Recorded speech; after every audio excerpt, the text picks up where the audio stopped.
တစားမုံလာပြင်းနေ့ကစိုင်ပိတ်တာဖြစ်တဲ့အတွက်ဝန်ထမ်းလေးတွေဘယ်သွားကြမလဲဘယ်လာကြမလဲဆိုတာလိုက်ပြီးတော့မိလိုက်ကြရအောင်နော်တစားမုံလာပြင်းနေ့ကစိုင်ပိတ်တာဆိုတော့ဘယ်သွားမှာတော့ ပြင်ဦးလင်ကိုမိသားစုနဲ့အတူကထိန်တော်ခင်မမယ်ရှင် မလာပြင်းနေ့စိုင်ပိတ်မှာဆိုတော့ဘယ်သွားမှာ မုံသွားဆမ်း မဟုတ်သွားစား ဖိုက်ခဲ့ဦးမယ် ဘသူနဲ့တော့ ရှင်နဲ့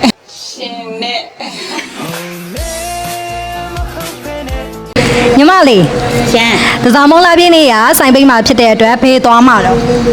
အမျိုးတွေစီကိုမုံဘိုးပတ်ထောင်းပါ ညီမလေး ရှမ်း လာပြင်းနေ့စိုင်ပိတ်မှာဆိုတော့ဘယ်သွားဖို့အစီအစဉ်ရှိလဲ တနေကုန်အိမ်မှာပါ ဟုတ်ကိုဟုတ်ရဲ့လား ဟုတ်တယ်တကယ်တနေကုန်အိမ်မှာ ငါကြည့်မှာနော် လာကြည့် အေးစေးစေးနင်းနေချာချာနင်းနေ လာပြင်းနေ့ကစိုင်ပိတ်မှာဆိုတော့ဘယ်သွားဖို့အစီအစဉ်ရှိလဲ ဘုံသွားစားမယ်ငှက်ပေါင်းဝယ်မယ် ပြီးတော့